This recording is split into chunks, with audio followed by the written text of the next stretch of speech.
with the world famous, the living legend, the icon of gospel music, Lanre Teriba Torise. Àti bẹ̀rẹ̀ tọ̀sẹ̀ yìí ní náà nìyẹn. Má dúró wojú ẹ̀. Àkókò tẹ́ rí yẹn kò dúró dẹ́nì kankan. Bìrìbìrì láyé ń yí. Tó bá yí sọ́dọ̀ tiẹ̀ lónìí. Má fọlájì yọ ó. Bó pẹ́ bóyá ó sì máa yí kan ẹlòmíì. Ẹ jẹ́ kí n máa sọ fún gbogbo àwọn fans club Lanre Teriba Torise, both home and abroad, wípé a máa kó ọmọ tuntun kan jáde from the stable of Evangelist Lanre Teriba Torise. Èyí tá a sọ ọmọ náà lórúkọ Ọpẹ́ Ńlá, orin tuntun àjà àbálẹ̀ ní ọ̀la Monday ó máa bọ́ sórí igbá. Lanre Teriba Torise. All right, ẹ̀yin Kurundi àti ẹ̀yin Kuranda, ẹ̀yin Ziggy àti ẹ̀yin Zaga, ẹ̀yin Sinayo àti ẹ̀yin Sinape. Simply mean distinguished ladies and gentlemen. Of course, I still remember my Bembexi self, MC Abbey from Faji, 106.5 FM. Sunday Tonic with Lanre Teriba Torise, the world famous, the king of gospel music, the living legend, the icon of gospel. Sunday, ó ti bẹ̀rẹ̀ náà ní gbogbo ẹ̀yin tẹ́ ń tẹ̀lé wa back to back. Ohun tí mo gbàgbọ́ ni wípé oríṣiríṣi girlfriend òun náà làwọn èèyàn máa ń ní, especially àwọn tí wọn ò tíì marry. Tó bá ti rí pé ẹni tó fẹ́ tó jáfẹ́ sọ́nà ẹ ó ti ń demand fún owó jù. Ohun tí mo ṣe yìí ni kó tẹ̀lé ex-girlfriend mi tá a ti fẹ́ra wa more than 5 years back. Lẹ́yìn tán release wa ṣe mọ̀ pé everybody ti ń kanra mọ́lé, ẹnu ti gbẹ. Ó kọ̀ gbé gbogbo bùkátà ẹ̀ wá bá mi pé bóyá mo lè yọ èmi tí mi ò tí ì yọra mi nínú bùkátà. Bó ṣe dé ni ẹ̀ mò ń gbọ́ MC Abbey. Ṣé o mọ̀ pé ó ní lọ́jọ́ birthday mi? Mo ní èmi mà ti gbàgbé lockdown tó lọ òtí ẹ̀ jẹ́ kí n ní memory ẹ̀ mọ̀ má bínú jàre. Happy birthday, long life and prosperity. Meanwhile mo rò bóyá ó ti tán síbẹ̀ ni ọkọ̀ sọ fún mi pé ṣé gbogbo tí n máa ṣe fóun nìyẹn. Mo dẹ̀ ń claim pé mo nífẹ̀ẹ́ òun kí n gbóhùn lọ síbi tóun ò dé rí mẹ́. Mo níbi tó ò dé rí níbo mo fẹ́ gbọ́mọ yìí lọ, ẹnu dẹ̀ gbẹ, àkáǹtì ti wọ rẹ́ẹ̀dì. Ẹ̀mí mímọ́ kàn sọ ọgbọ́n kan sí mi létí ni wọ́n á ní òkè ọmọ tó ṣẹlẹ̀ babe, ìwọ náà máa ṣe ìrúbọ ńlá kan fún èmi náà. Ó ní kí ni? Mo kàn máa ń kì jáde lápò ni mo táyà ojú ẹ̀. Mo ní tí n máa fi gbé ẹ débi tí ò dé rí, tí n máa lọ celebrate birthday yìí, jọ nítorí Ọlọ́run má ṣí handkerchief yìí lójú ara ẹ̀. Olóhùn ti gbọ́. Mo kàn táyà ojú ẹ̀ ni mo gbé sí mọ́tò. Mo kàn make sure pé mo kúrò nínú àdúgbò bí mo ṣe Boys Express mo lọ yáyá, mo kúrò Sẹ̀lẹ̀ Express, mo face Oṣòdì, mo kúrò lóṣòdì, mo face Terminal Bridge. Meanwhile tá a bá ti dénú Èkó gangan, ibì kan wà tí wọ́n máa ń sin àwọn òkú sí, burial ground. Ṣọmọ yìí dẹ̀ sọ pé kí n gbóhùn lọ síbi tóun ò dé rí kí n fi ṣe surprise fóun. Mo kàn make sure pé mo park síwájú gate ibi tí wọ́n ń sin àwọn òkú sí ní cemetery yìí. Mo wá ní ọmọ tó ṣẹlẹ̀ àti débẹ̀ gangan ṣùgbọ́n jẹ́ kí áńkì yẹn ṣì wà lójú ẹ. Mo wá mú bí afọ́jú, mo fún 1000, mo fún àwọn gate man, ẹ ṣí gate fún mi. Mo make sure pé mo ti wà láàrin cemetery. Tẹ́ ẹ bá wo wájú òkú bíi 5000 ló sùn lọ. Tẹ́ ẹ bá wo ẹ̀yìn òkú bíi 5000 ló sùn lọ. Àtọ̀tún àtòsì òkú ló yí wa ká. Mo wá rò pé okay babe a ti débi tí à ń lọ, ibi tó dé rí o ni mo ti mú ẹ dé. By the time tí mo ṣí ojú ẹ ṣe é dẹ̀ mọ̀ pé ní tá a táyà ojú ẹ for the past 1 hour ojú àti blank. Bó ṣe kọ́kọ́ ṣí ojú yẹn báyìí ó ń wòye wájú lọ, gbogbo ẹ̀ ṣókùnkùn. Ó tún wọ ẹ̀yìn lọ, ó tún wò lọ fẹ́. By the time tó wò pé ibi tó ń wá yìí ó lágbára jù, ó kọ̀ wò yí ọkàn tá a dúró tì. Bó ṣe wò ó kọ̀ smile ni. Bó ṣe smile báyìí gbogbo èrò ọkàn mi ní pé ìwọ láyé o ti lárí mọ́. Mo kàn gbọ́ tọ́mọ̀lẹ̀ yẹn kàn face mi, mo kàn gbọ́ MC Abbey. Kí ló dé tó jẹ́ pé ibi ló gbé mi wá? Mo ní kó gbé mi lọ síbi tí mi ò dé rí, ó wá gbé mi wá bí nǹkan bíi 6 months ago ni mọ́tò pa mí. Ibi ni wọ́n sin mi sí. Mo ti dé bí rí, ó dẹ̀ gbé mi lọ síbi tí mi ò dé rí. Tí mo gbọ́ yẹn nínú etí mi báyìí, mo júbà ìhòòrò ní. Kọ́lọ́ má jẹ́ ká bókù rìnrìn àjò. Sunday Tonic with the world famous Lanre Teriba Torise. Ẹ máa kó wọn jẹ. Gbogbo èèyàn tán bá ti rí gbá lórí net ẹ gbàgbé òun náà ọwọ́ ẹ̀ ò mọ́. Màá wò pé kí màmá mi Reverend Esther Ajayi Abímbọ́lá kan wá wò mí sùnsùn ládùúgbò gbogbo ayé yìí kan máa wá account Facebook mi láti send friend request sí àwọn maga náà fẹ́ jẹun lọ́wọ́ ẹ̀gan ẹnu àwọn maga ti gbẹ. Wàá kọ́ mastro odidi president in Nigeria wọ́n máa send friend request sí so possible ṣá. Pandemic ó lágbára ó change orientation àwọn èèyàn. Gbogbo ẹ̀yin ọkùnrin married man tẹ́ ń gbọ́ mi all over the world. Àwọn little ẹ̀rọ kan wà tá a máa ń ṣe lórí fóònù wa ó dẹ̀ máa ń da lérú. Ìyàwó ẹ ní nọ́mbà méjì ó ní sim card méjì. A mọ̀ pé ìyàwó ilé ẹni ṣe wọn kí téèyàn bá máa save nọ́mbà ìyàwó èèyàn sórí fóònù wàá fi my wife sí wàá fi indicate ẹ̀ ṣùgbọ́n in case of incasity tán wọ́n máa fẹ́ need ìyàwó ẹ láti pè é. Ìyàwó yín wá ní sim card méjì ẹ save àkọ́kọ́ pẹ̀lú my wife 1 ẹ save ẹlẹ́kejì my wife 2 tíyàwó yín bá mú fóònù yẹn jọ kan tó kàn stroke tó wá wípé ìyàwó kejì rẹ̀ my wife 2 ilé ti dàrú nìyẹn o ẹ jẹ́ àfọgbọ́n sí kí ohun tí ò tó nǹkan kó má bí n tó nǹkan ṣubú. Oríṣiríṣi àwọn ìránṣẹ́ Ọlọ́run ni wọ́n máa ń fún ní iṣẹ́ ìránṣẹ́ láti wá ṣe prophetic ní ìjọ Celestial káàkiri. Gbogbo ẹ̀yin àgbààgbà nínú ìjọ mímọ́ ẹ má bínú o. Tá a bá dé ìjọ Celestial àwọn symbol kọ̀ọ̀kan wà níbẹ̀ tẹ́ ẹ máa fi mọ̀ pé ìjọ Sẹ̀lẹ̀ lọ dé yìí. Àkọ́kọ́ Sẹ̀lẹ̀ ló ní ọ̀dà blue and white. Ẹlẹ́ẹ̀kejì oríṣiríṣi angel lẹ máa rí tán máa draw sára ògiri káàkiri tó fi dórí pẹpẹ. Ìsọjí tó lágbára kan ni wọ́n ṣe nínú Sẹ̀lẹ̀ jọ́ kan. Wọ́n ṣe pé prophet yìí nìyẹn kó wá ṣe prophetic fún wọn. Inú church tí mo dẹ̀ ń sọ yìí orí igi àgbélébù bí wọ́n ṣe kan Jésù mọ́ bẹ̀rẹ̀. Pásọ̀ tá wá lọ pè tá fẹ́ fún níṣẹ́ prophetic ó jẹ́ pásọ̀ tó wá láti ìjọ aláṣọ ara. And there is one thing nípa àwọn wòlíì tí wọ́n máa fún wa ní prayer administration láti gbà yìí wọ́n á fi wá sí oríṣiríṣi condition. Èmi lè gbà mọ́ ẹ̀ kò máa gbọ́ ó wá pariwo orúkọ Jésù lẹ́ẹ̀kan tó ìṣó ńlá bọ́ǹdì rẹ̀ fà á. Wọ́n á fún yín kọ́rì láti so. Program ti ń lọ mo ti ń wá gbogbo owó tí máa fi jáde. Ìṣó burúkú tó ń ṣà ń lọ mi nínú yìí kí n lọ release ẹ̀ sínú afẹ́fẹ́ ń ta. By the time tí mo ti ń wo bí mo ṣe máa excuse ara mi kúrò nínú church yìí mo kàn rí tí wọ́n pe prophetic man yìí kó máa bọ̀ láti ìjọ aláṣọ ara ó kọ̀ gba máa mò ń gbọ́ praise the Lord gbogbo èèyàn down hallelujah. Ẹ jẹ́ kí gbogbo ènìyàn fò sókè gbogbo wa fò sókè. Ó wá pariwo orúkọ Jésù lẹ́ẹ̀kan ìṣó ńlá bọ́ǹdì rẹ̀ fà á. By the time tí mo gbọ́ prayer point yẹn báyìí inú mi kọ́ ni pé yes ó ti fún mi ní audacity láti ṣe tí mo fẹ́ lọ ṣe ń ta. Èrò dẹ̀ pọ̀ nínú ṣọ́ọ̀ṣì tí mo sọ yìí kó tó dípa lọ lockdown yìí ni ó.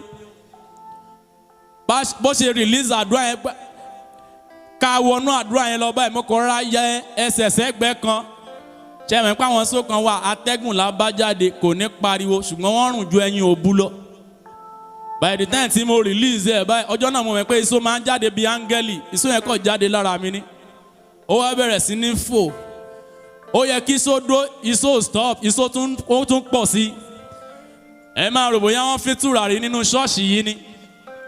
By the time tó yẹ kí iṣó jáde tí iṣó jáde mo tún háàdì míì sí. Iṣó lagbo kọjá Jésù tó wà lórí igi àgbélébù.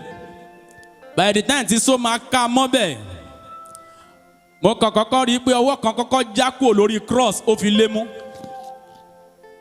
Ó yẹ kí iṣó yìí stop kò stop. Ó yẹ kí iṣó yìí parẹ́ kò parẹ́ bíi pé wọ́n dáná tùràrí níṣẹ́. Mo kàn tún rí ọwọ́ kejì yẹn tún já kúrò lórí igi àgbélébù ó tún fi lé mú. Ó yẹ kí iṣó parẹ́ kò parẹ́. Nígbà tí mo rí pé Jésù tó wà lórí igi àgbélébù yóò lè mú mọ́ra mọ́ ẹsẹ̀ tá a kàn ní ṣòmọ́lẹ̀ ó kọ̀ já kan ni. Ó kọ ẹyọ kan bẹ̀ bóyá ohun tí ẹ̀ ṣe máa pìtì wọn láti consider wọn padà sórí igi àgbélébù. Iṣó yìí kọ̀ kò dáhùn ó kọ̀ jálẹ̀ kejì ni. majestically Jésù rọra rìn kúrò nínú church títí dòní church tí mo ń sọ yìí mo forúkọ bò láṣìírí kò sí Jésù ń bẹ̀ mọ́. Ẹ jọ̀ọ́ gbogbo ẹ̀yin ìránṣẹ́ Ọlọ́run pátápátá ẹ má sọ ìgbàgbọ́ yín nù. Lockdown tó lọ káàkiri yìí ó ṣeé ṣe k'Ọlọ́run fẹ́ fi wo ìgbàgbọ́ yín. Gbogbo àwọn ìránṣẹ́ Ọlọ́run tí wọ́n dẹ̀ ti ṣubú ẹ̀yin tẹ́ ẹ̀ tí ì ṣubú mo fi Ọlọ́run bẹ̀ yín ẹ máa gbàdúrà fún wọn o kí Ọlọ́run kó tún wọn gbé dìde. Kò sí ìdùnnú àti ayọ̀ kankan níbẹ̀ nígbà tó bá rí i pé ẹnìkejì ẹ ṣubú. Èrè kankan ò sí níbẹ̀ tó bá ń gbìmọ̀ fún ẹni tó ń gòkè wípé kó jábọ́ kò sí ní tó fẹ́ gbà níbẹ̀. Bí èèyàn bá ṣe ṣe láyé yìí òun náà ló ṣe máa jèrè ayé yìí lọ. The world famous bàbá aláàánú kan ṣoṣo tí mo kọ́kọ́ pàdé tó sọ mí di presenter láyé. Olóore mi tí kú ò ní pa. Olóore mi tọ́lọ́run á máa dáàbò bò. All right, láì fi àkókò ṣòfò, let's go. No time to check time. Ladies and gentlemen, I present you the world famous, the living legend, the icon of gospel music, Lanre Tẹríba Àtòríṣe.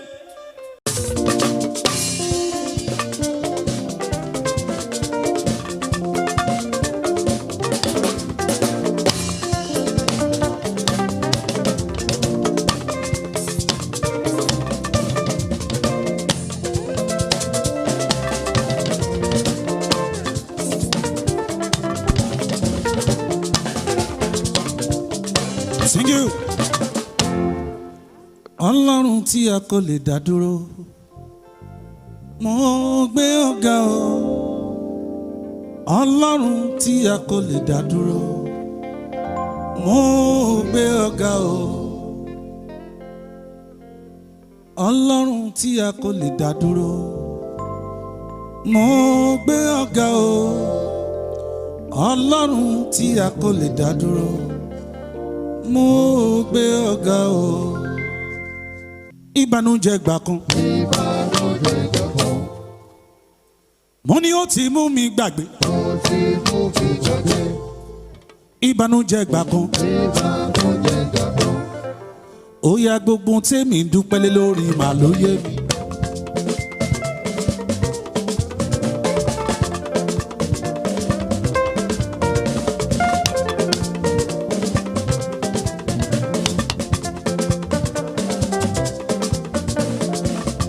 Gbogbo tí mo dúpẹ́ bá ló yé mi.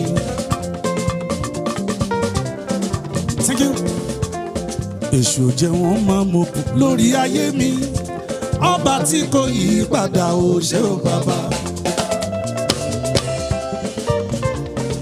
Orin dowó orin dọ́là o ló mú ìgbégbá ọpẹ́. Orin tiwa yàtọ̀ sí tiwọn, àlejò wa yàtọ̀ sí tiwọn.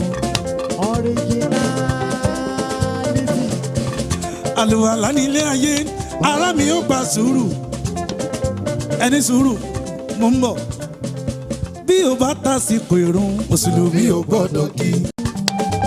wàá ṣe eré ọmọdé.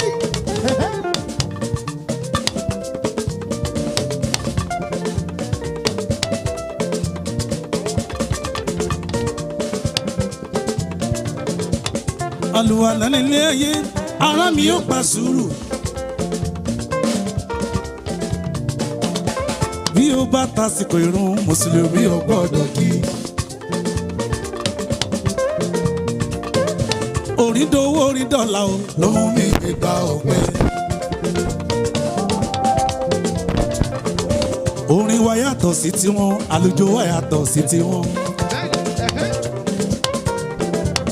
Orin tiwa kì í ṣe singer follow, kì í ṣe photocopy lórí tiwa. Àwa lágbára lọ́wọ́ alára dá o, àwa lára gbà yí dá. Ó yá fellow Nàìjíríà ẹ kú ilé. ìyá ti bẹ̀rẹ̀ àlùjọ ti pọ̀. Ẹ̀yin ta torí ṣe lápapọ̀ ẹ kú ilé. Ṣàlàáfíà la báwọn ènìyàn wá. ìrìn àjò Amẹ́ríkà dá àti gba visa ló le New York City láti bọ́lẹ̀ ìrìn àjò bàtà dá Amẹ́ríkà wá. Kentucky la kọ́kọ́ jẹ McDonald la tún fi padùn KF láti bọ́lẹ̀ ìrìn àjò bàtà dá Amẹ́ríkà wá. Àdúrà ló ń gbà agbára kọ́ o àdúrà ló gbà agbára kọ́ o àdúrà ló gbà agbára kọ́ o àdúrà ló gbà agbára kọ́ o.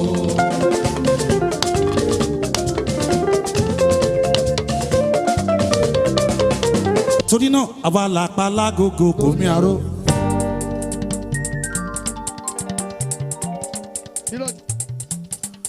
A tún ní kí samba kò tẹ̀lé. Àmọ́ lọ́wọ́ yìí ẹ wá gbọ́ percussion tó lè kú tó ta létí. Ẹ bẹ̀rẹ̀ jíjó àtórí iṣẹ́ o, àwa ń jó yẹ sá. Ìlú ọba ni mo lù dáadáa, lù dáadáa, lù dáadáa, lù dáadáa, ìlú ọba ni mo kọ̀.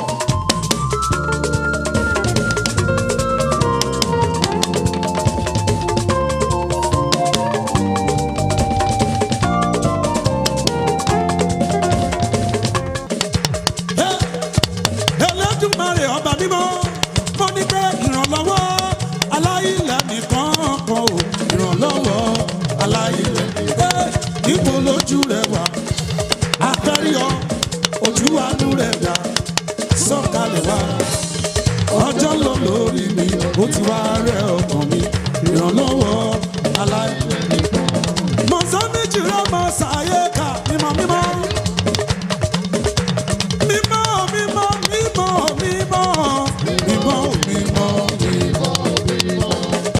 I'll see you next week. On behalf of Larry Teriba and the Attention Music International, once again, I want to appreciate every one of you. Gbogbo ẹ̀yin ọ̀rẹ́ mi, gbogbo ẹ̀yin fans mi, tẹ́ bá mi share program yìí lórí page yìí. Bẹ́ẹ̀ ṣe celebrate wa. Gbogbo tẹ́ bá dé láyé, àgbáyé ó celebrate ẹ̀yin náà.